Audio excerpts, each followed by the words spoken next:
Good afternoon. Happy Tuesday, September the 10th at 6:02 p.m. Central Standard Time. Thank you to our Rotarians that are here throughout the Metroplex as well as far away. We've got Robin in South Dakota and Howard is in Florida. So the rest of us, I think we're all pretty local around the DFW Metroplex.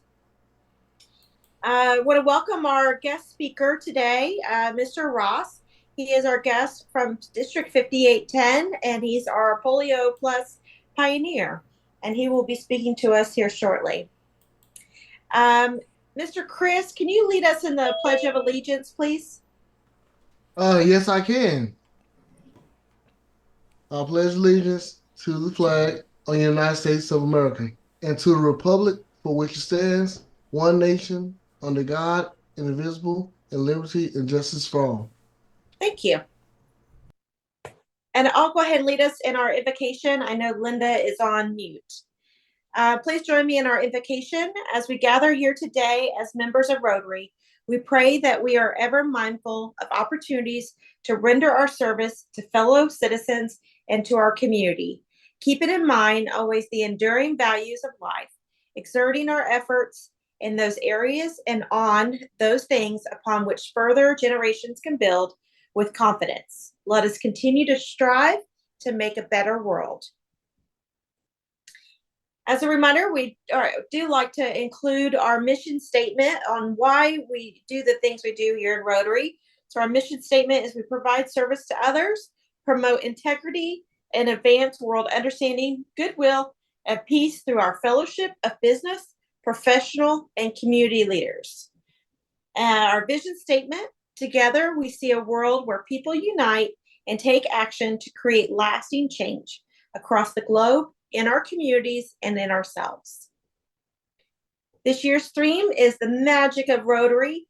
So as we think of the theme for September, it is basic literacy. I encourage you guys, how can you go out and support basic literacy and education this month?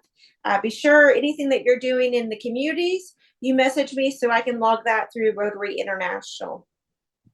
As a reminder, our club did donate $500 to the district service crews and purchased over $500 worth of back to school supplies and sporting equipment that will be donated in January to the kiddos in Costa Maya.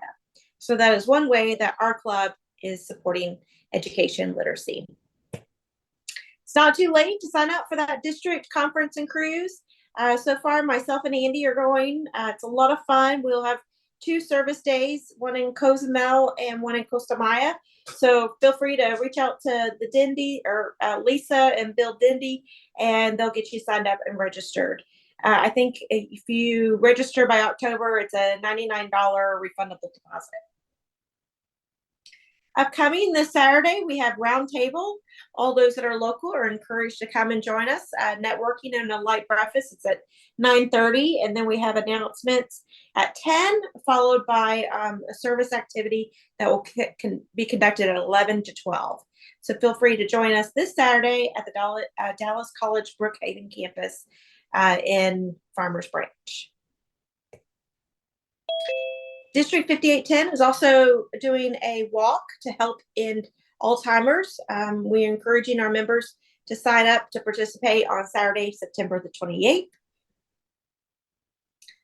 Miss Linda will be conducting our annual Boys and Girls Halloween party again. I know Chris has volunteered in the past, so please reach out to Linda if you're interested in participating in that fun event coming up in October. And then last and not least, we have our End Polio. Pints for Polio is scheduled for Thursday, October the 24th. In Solana, tickets are now available for $20. With the ticket, you get a pint glass and 2 raffle tickets for beer. And we're going to be, the Nook is going to donate 10% of all proceeds. We've got Lamar National Bank donated $1,000 to us. And the beer has been donated from Roller Town in Solana. So I know I went through that all pretty quickly. Mr. Ross has a timing commitment, so I want to be able to give him the floor. Mr. Ross, as I mentioned, is our District 5810 Polio Plus chairperson. I am going to just read his bio here since it's submitted. Ross is a retired control systems engineer, having worked mainly in the oil production, refining, and petrochemical industries. He and his spouse, Sharon, love to travel. His engineering career, along with their retirement travels, have taken him to over 100 countries so far. Ross and Sharon are both 23-year Rotarians, major donors, and multiple Paul Harris Fellows who have served as club presidents and most other club positions. He is currently foundation chair for the Fairview Rotary Club and Polio Plus chairperson for District 5810. Ross has participated in 2 polio eradication national immunization days, which saw him traveling to Ethiopia and India to help immunize children in those countries. His goal was to document those trips and bring these experiences to other Rotarians, creating awareness and acting as an advocate for Rotary's Polio Plus efforts to help keep the funds coming into the Rotary Foundation so Rotary can fulfill their goal of finally eradicating polio worldwide.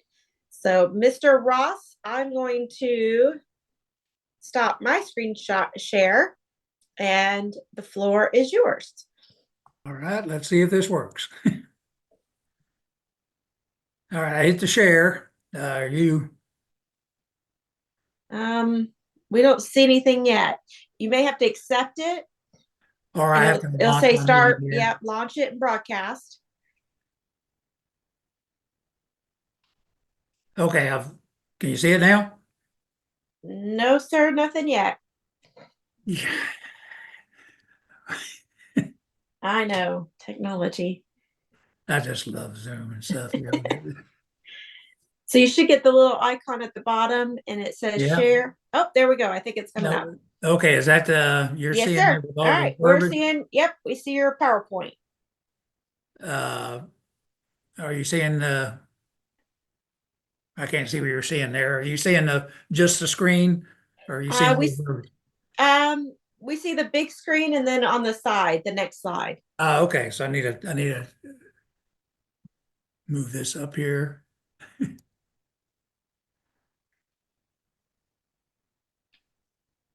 And do that. There you go. Looks perfect. Yeah, you're not whoops. You're seeing with all the verbiage around it too? Yes, sir. You had it up from a yeah, did click it? that from beginning and that should work. Is that up? Yep, there you go. Okay. And we move these folks over here because I got to read some stuff here. All right. Anyway, my name is Ross Rollerad. I am the Polio District 5810 Polio Plus Chair. I'm going to start out with let me move this over here. Okay. There we go. I'm going to start out with a brief history of polio and take you where we are today with our polio eradication effort. As mentioned in my bio, I've personally been on 2 NIDs traveling to India and Ethiopia, and will also share a few of the pictures and experience from those extremely fulfilling adventures. But before I get into that, I want to make one fact perfectly clear. It's a hard truth about polio. If all eradication efforts stopped today, within 10 years, polio could paralyze as many as 200,000 of the world's children each year. I know we're getting weary of this. The 2 NIDs I participated in were back in 2004 and 2005, yet we're still fighting this battle. However, it's a battle that must be won. Currently, over 400 million of the world's children are being vaccinated each and every year. Even after a country is declared polio-free, every child there, at least 95%, will have to be revaccinated each year. A child is considered fully vaccinated after 4 doses. We can't stop. We got to imagine a world without polio. Imagine a billions in saving worldwide when we're finally able to put this virus to rest. Whoops. We did it with smallpox. We can do it with polio. We must do it. For the past 4,000 years, this tiny virus has killed and crippled millions of children. This is a microscopic photo of the wild virus. So what is polio? It's a virus that enters the body through the stomach. It reproduces in the intestines. It moves into the bloodstream and throughout the body, causes paralysis, usually of the lower limbs, and it sometimes infects the base of the brain, causing paralysis of the respiratory centers. Polio is often a silent infection, mild flu-like symptoms, and it's easily transmitted unknowingly. It affects the nerves that control muscle movement. So some facts about polio. There is no cure for it. It mainly affects children under the age of 5. The only treatment for polio is prevention, and the tool for prevention is vaccination. Until polio is ended forever, every child is at risk. Let's look at the history of the problem. There's evidence from 1350 BC here. This is an early Egyptian stone that shows a priest with a withering leg leaning on a staff, suggesting polio has been endemic for thousands of years. Polio was first determined as a virus back in 1908, that it was a virus, not a bacteria, and an initial infection confers immunity. In other words, a vaccine is therefore possible.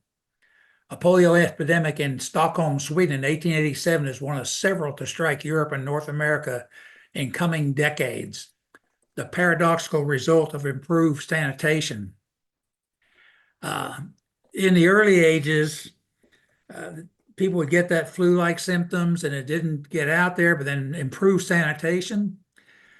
Actually, over decades, years and decades, kids weren't exposed to the polio virus and they weren't able to develop that natural immunity. So with improved sanitation was actually kind of a negative in that way.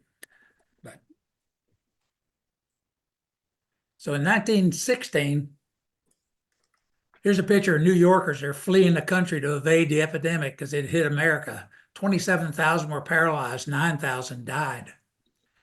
In 1921, FDR got polio. By 1927, Warm Springs opened and they were making braces and offering physical therapy for the polio victims. That's about all they could do then. 1932 was the earliest iron lung. That picture from 1937 there says a frantic ride to the hospital with a feverish limp child. It was the worst parent's nightmare of the time. The child awakens with a headache, vomiting, constipation, then fever and flaccid limbs. When they try to get out of bed, they fall on the floor because their legs do not work. Polio has struck. For some, in only hours, they are living in an iron lung. That bottom picture is just other homemade iron lungs from that era. 1943, the Salk vaccine trial started. And in 1946, as a result of the Iowa epidemic that started the cases actually started in 1910, it peaked in 1952. Bottom picture shows an urgent shipment of iron lungs going from Detroit to Iowa. Soon there were wards of lungs like this one. It was invented in 1927, largely replaced by positive pressure ventilator in the 50s. We all know about positive pressure ventilators from the COVID epidemic. 1952, U.S. had 58,000 U.S. cases, 21,000 paralyzed, 3,100 died. Thousands left permanently afflicted. Here's a typical child. Notice the eyes, how poignant. I want to introduce you to this gentleman, Paul Alexander. He did die early this year of natural causes. I mean, he was 78. But I wanted to share with you a story about Paul. He was stricken with paralytic polio at the age of 6 in 1952. And he's one of the last people on earth still living in an iron lung. He was hospitalized On a sweltering July Texas day, pools were closed, as were movie theaters and almost everywhere else. The polio pandemic raged as people sheltered in place, terrified of this new sickness with no cure. Alexander suddenly felt ill and went into his house. His mother knew. She called the hospital and was told there was no room. It was best to just try and recover at home. A lot of people did. Within 5 days, Paul had lost all motor functions. Breathing was becoming difficult. His mom rushed him to the emergency room. Doctors said nothing could be done. He was put on a gurney and left in a hallway. But one doctor, rushing by, saw him and, thinking the boy might still have a chance, wished him into surgery for a tracheotomy. He woke up in an iron lung. He couldn't talk, but he heard doctors saying he would die. He was sent home with his iron lung. Doctors believed he would die at home. But Paul didn't die. At the urging of his physical therapist, Paul practiced what they call frog breathing. It's like swallowing a gulp of air, pushing it into your lungs. His story there, the therapist promised him a puppy if he could manage to do it for 3 minutes. He actually ended up mastering the practice and could soon spend hours outside the iron lung in a wheelchair. Long story short, Paul completed high school, graduated with degrees from SMU and University of Texas. He passed the bar and practiced law.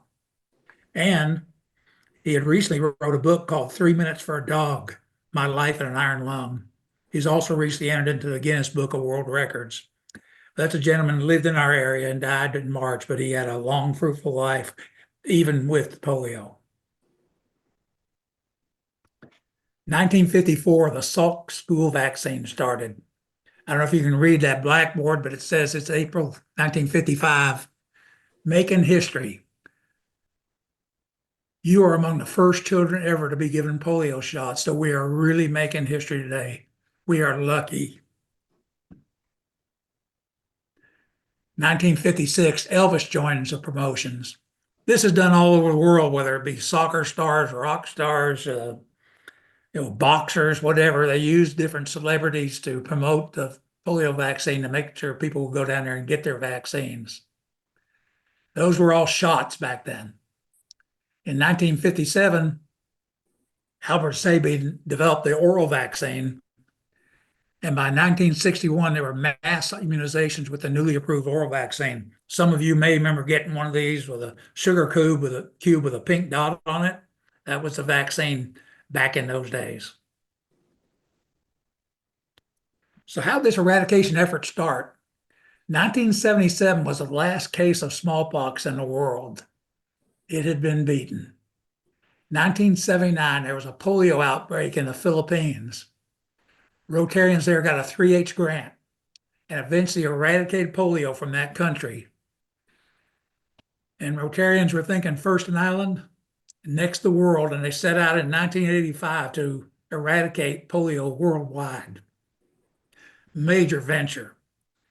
3 years later, the World Health Organization declared a worldwide initiative, and they got involved along with the CDC and UNICEF and started what we call the Global Polio Eradication Initiative. It was soon after there that the massive national immunization days were held in Africa, Middle East, China, and elsewhere. You can imagine accessing the children. You're going after millions of kids and you're immunizing them from 0 to 5 years of age. So whether it's boats, camels, military vehicles, because these kids were in extremely remote areas and living in countries involved in civil war, but we were accessing them all over the world. One of the reasons, back it up, one of the reasons Rotary was able to get involved all over the world is we're not a political organization, we're not a religious organization, we're a service organization. And when Rotarians came knocking, those countries were open. A polio news item, this is from a year ago, but it's a big item, is that the Taliban Health Ministry launched their annual polio vaccination drive. This was momentous because prior to 2023, earlier years there, they were actually spreading rumors that this was something that was going to sterilize their young girls. all different kinds of conspiracies developed there, and so they weren't getting any immunizations. So it's a big deal they started that in that country. Many of you seen, they're tuned into the news, have seen this, that there was a polio case in Israel just last month. Now, this polio case was from a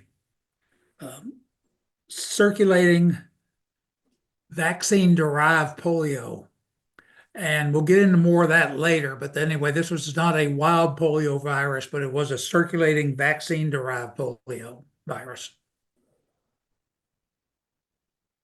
I mentioned about the NIDs that I went on. The first one was to India, where we went from New Delhi with buses, planes, or whatever, end up in Mumbai doing polio immunizations along the way. There's some pictures of that. That's me down the bottom left. I mean, I was that little girl. Just 2 drops on the tongue is all it takes. We're working with the Rotary Club of Bombay there and a number of other Rotary clubs across the country. Then in 2005, I went with 34 other Rotarians to Ethiopia.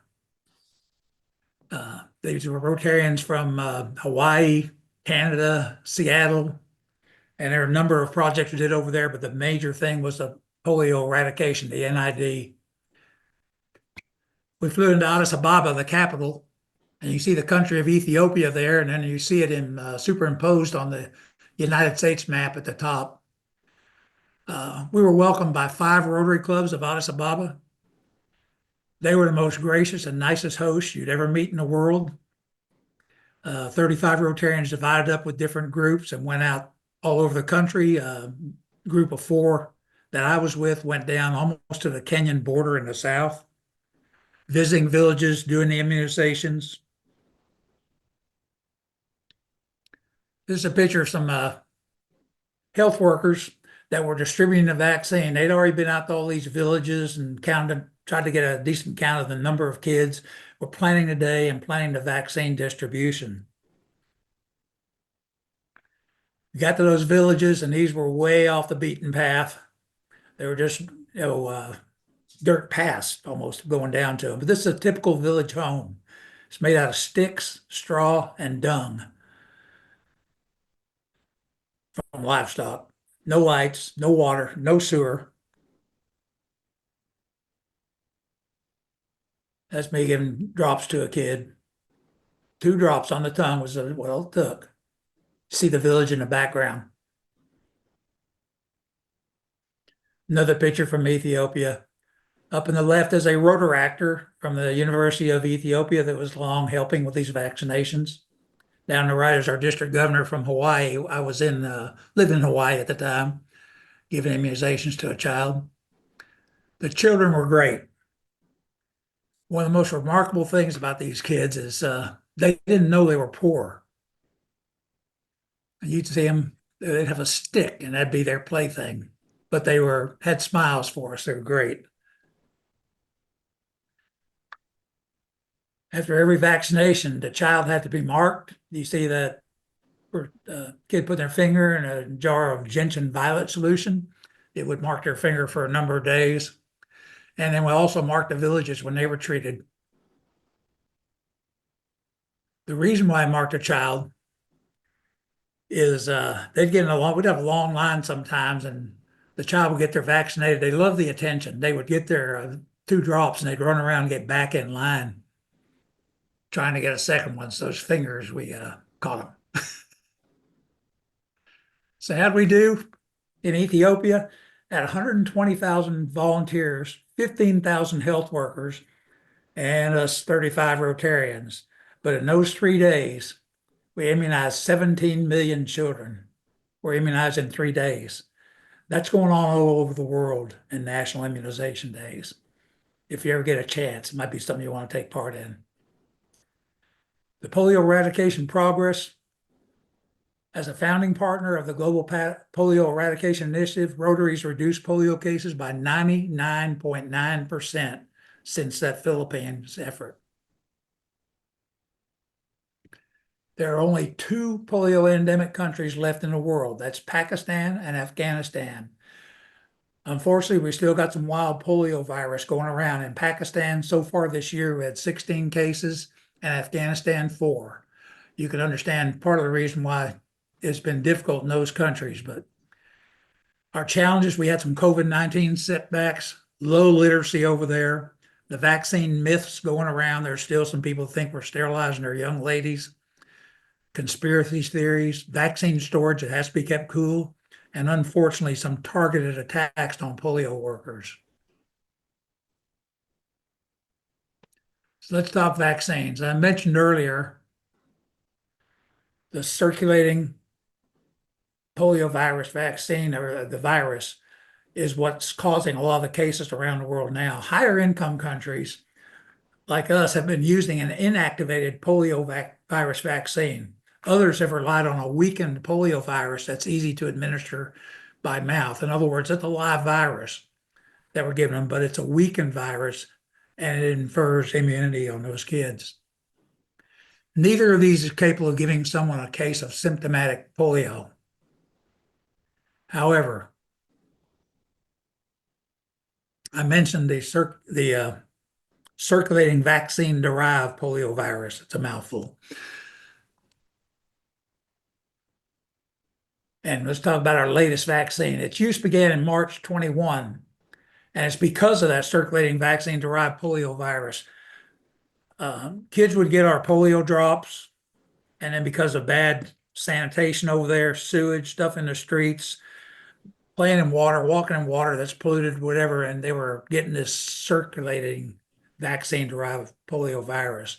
The good thing is as of March 21, they've been using a new novel, that's being redundant in it, a novel monovalent oral polio vaccine. It's much less likely to mutate and reduces the risk of that circulating vaccine-derived polio virus.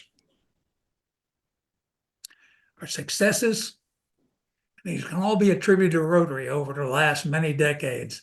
Only 2 endemic countries remaining. 18 million people are able to walk today because what Rotary started back in 85. 1.5 million childhood deaths have been prevented. Rotary's role, we're asked to advocate by sending communications to our elected officials asking for the continued support of governments in this cause. When eradication is accomplished, billions of dollars will be available to the world economy, dollars that would otherwise be used to continue immunizations, as well as to care for victims of this dreaded disease. The governments have been a significant participant in this endeavor when asked to provide support by their respective Rotarians. We are all asked to support this effort by contacting officials when asked by Rotary advocacy teams. Got to create awareness. That's what you're doing with your Pints for Polio on October 24th. That's what I'm doing with this presentation, is creating awareness and provide funding. Again, that's what you're doing with your through your membership and through your Pints for Polio. If there's any way possible, I might make it over there to that. The good thing is we got the help of the Bill and Melinda Gates Foundation. Rotary's goal is to raise $50 million a year through 2026. The Bill and Melinda Gates Foundation is matching that 2 times. Every dollar that we put in is matched by $2 from the Gates Foundation, up to $450 million. We're this close to eradicating polio. This close. But we got to keep going. We got to fulfill our promise to eradicate polio forever. I did mention on these 2 NIDs, I had a couple of pictures to share with you. Maybe encourage some of you to maybe want to go on one of these NIDs and start carrying the ball forward, advocating for this. Versus India. Yes, that's a Taj Mahal. Well, it's beautiful buildings. I mean, it's awe-inspiring. You have to really be there to appreciate it, but it is huge and it is unbelievable. Many of us Rotarians that were there in Ethiopia took a flight over to Kenya instead of coming directly home. We spent about a week and a half in Ethiopia and then spent a few days over in Kenya doing a camera safari and taking a hot air balloon over the Serengeti. It was a unexplainable, experience. You see those two rhinos there? I did not get out of the truck and run over to the other side to take that picture. I was in another van on the other side. Again, let's fulfill our promise to eradicate polio forever. Any questions? Thank you so much, Ross. Oh. If the audience wants to come off mute, feel I'm free. sorry? Jerica, this is Linda. Yes, Miss Linda. Okay, Ross, I got an email yesterday from Terry Ziegler, who is a zone, I guess, Rotary polio person. Oh, And did you? Yeah. now there's 18 cases in Afghanistan and 16 cases in Pakistan for a total of 34. That's as of September. Yep. Okay. Mine was late August. Yeah. And it is going there. The wild polio virus is making a comeback over there, Yeah. which means So- we've got to redouble our efforts in those countries and keep it contained there. Yeah, But last year there was only 12, and this year we've already got 34. Yeah. Yeah, it actually increased this year. It did increase a lot over last year. Yeah. And hopefully we can put a stop to it. They're doing all kinds of things. I've looked at some other videos where they're getting people in transit and people are coming across the border because there's a lot of migration between those two countries, dealing with crops and everything else over there. Sheep herders, all this kind of stuff, but they're getting them at the border when they're coming across at the border stations, the border crossings. They're getting them there and they're trying to make tremendous efforts to get to all these kids. But unfortunately, we have had a setback in those two countries. And hopefully it's not exported. Luckily, there's not a lot of travel between those countries and the West. But hopefully Well, we'll get a handle on it over there. Hopefully we can get a lot of immunizations done in Gaza. Yeah, oh yes, we are doing immunization in Gaza. UN's already in there hopping on that. I was wondering if there's any cases in the US then. Only imported cases from time to time. You might have read about one in New York some months back, and they're all imported cases, and they're all so far have started with that circulating vaccine-derived polio virus. So it's not the wild polio virus. Because I didn't know like the difference. Do both of them kill a person or harm a person? The way I The guess. wild polio virus is much worse. The vaccine-derived polio virus is usually a weakened strain, and it's normally it can cause paralysis, but it's not near as fatal as a wild polio virus. Okay. That's why it's important to get your kids vaccinated. I know there's a divide on the US on Yeah. that, But it's around. Luckily, we're all still getting immunizations over here. Our kids are all getting them, and hopefully there aren't too many anti-vaxxers out there that won't even get the polio virus. Mhm. I'd heard at one time there's over 1,600 in Plano that had not been vaccinated Oh my polio? goodness. For polio? for polio. Wow. That's scary because if another case comes in overseas, it could Yeah. that could potentially spread. But of course, in Plano, there's I don't know what the population is, but that's probably still a small part of the population and not concentrated. But too many. Yes, but too many. One is too many. Mhm. Any other questions for Mr. Ross? I know she didn't go with the last name there. Everybody has problems with it. It's Rollerad. If you Roller ad. Rollerad, Mr. Ross is okay. When I was working overseas, that was my name. Everybody called me Mr. Ross. Mr. Ross. Well, I know, Ross, that you have to go. You had another conflict this afternoon, but I really appreciate your time. Thank you for talking to us, Rotary Eat Club of North Texas. We really appreciate you and hope to continue to strive to end polio, and we hope to be able to make a good contribution towards that fight with our Pints for Polio event in October. All right. Thank you very much. Thank you. Good to visit Thanks, with you Ross. guys. Bye. Thank you.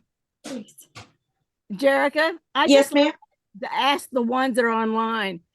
I texted everybody with the program, and I was wondering if that really helped them in coming tonight. We have 11, I think, on here tonight, or 9.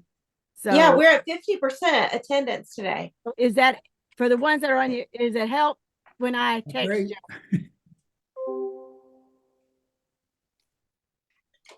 I had no clue that you even text me, Linda, if that helped. Oh, Listen, really? I didn't get a text. You got yours, Chris? I try to get No. everybody in. You did? I got mine. Well, I try. Well, you're on anyway. Well, Yes. Thank you. yeah. Thank you for trying, Linda. But yeah, I never got a text, but Oh, I write it down in my calendar. good. There Oh, you go. Same here. anyway, if y'all know Cliff Doctorman, he was the international president that got the polio eradication program going. And David has some comments. Well, I mean, the way he got involved, Jonas Salk came and said, Cliff, we can eradicate polio. We have the technology. All we need is money. Cliff said, how much? $10 million. He said, we had never raised more than $5 million for anything. But we went out and we asked for, we knew you never get what you ask for. So they asked for 20 million. The pledges came back $120 million. Wow. Well, he went to the WHO and he said, we want to work with you to help eradicate polio. The WHO head said, look, we're health professionals. You're just a bunch of old guys that eat lunch. Cliff said, yeah, I guess you're right. We do have 1 million members worldwide that work free, and we have $120 million in cash to contribute to the program. WHO guy came over, put his arm around Cliff and said, well, let's talk about how we are going to work together on polio. And he said it only took them from the time they started in the Philippines until Polio Plus was created at RI, only took 17 years. Wow. That's a great story. Thanks for sharing. It's interesting. Power of Rotary, the connections, international. Absolutely. Well, anything else for the better good of the group today? Sonny Sharma and his wife are going to join us in, we're going to be in Sevilleville, and we're celebrating my birthday next Wednesday. Super. Well, happy birthday. Happy birthday. Happy birthday, Linda. Happy early birthday. Thank you. I don't think I even sent out the September I think you newsletter. did. I think you did. I did? Okay. I don't know. I got it from another organization I belong to. Oh, well, I was in Mexico all last week, so I know you've been in there quite often lately. I know. I'm so tired and my October is terrible. I'm going to be gone every weekend. But Oh, it's all good. It's all good stuff, celebrating my nieces and their birthdays. And so it's good. It's all good stuff. So, all right, please join me in the 4-way test of the things we think, say, or do. First, is it the truth? Second, is it fair to all concerned? Third, will it build goodwill and better friendships? Fourth, will it be beneficial to all concerned? And fifth, will it be fun? Awesome. Well, someday thank you. we'll get it all together. I know, right? We'll have to rehearse it. Well, thank you guys for coming out and saving